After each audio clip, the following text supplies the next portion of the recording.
చప్పగా సాగుతున్న Asia cup 2025 టోర్నీని హీటెక్కిస్తుందని భావించిన భారత్ పాక్ పోరు తీవ్రంగా నిరాశపరిచింది. చరిత్రలో ఎన్నడూ లేని విధంగా పాకిస్తాన్ చిత్తుగా ఓడిపోయింది. పూర్తిగా ఏకపక్షంగా సాగిన మ్యాచ్లో పాకిస్తాన్ కనీసం పోటీనివ్వలేకపోయింది.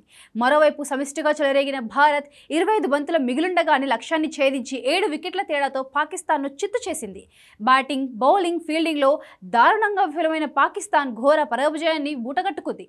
అయితే ఈ మ్యాచ్ అనంతరం బ్రాడ్కాస్టర్లతో మాట్లాడకుండా పాకిస్తాన్ కెప్టెన్ సల్మాన్ అలీ అఘా ముఖం చాటేశాడు. భారత్ చేతిలో ఎదురైన ఘోర పరాభవమో లేక మరే కారణమో తెలియదు గానీ బ్రాడ్కాస్టర్లతో పాకిస్తాన్ కెప్టెన్ మాట్లాడలేదు. Player of the match Kuldeep యాదవ్తో పాటు భారత కెప్టెన్ సూర్యకుమార్ యాదవ్ మాట్లాడగా పాక్ కెప్టెన్ సల్మాన్ అలీ అఘాను మాత్రం broadcaster host Sanjay Manjrekar interview చేయలేదు. ఇది ప్రేక్షకులతో పాటు అభిమానులను ఆశ్చర్యానికి గురిచేసింది. సంప్రదాయం ప్రకారం ఓడిన జట్టు కెప్టెన్ అందరికంటే ముందు మాట్లాడతాడు.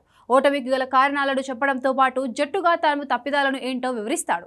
అంతేకాకుండా తదుపరి మ్యాచ్ వ్యూహాల గురించి కూడా పంచుకుంటాడు. కానీ తాజా మ్యాచ్ అనంతరం మాత్రం పాక్ కెప్టెన్ బ్రాడ్కాస్టర్స్తో కనిపించకుండా పోయాడు.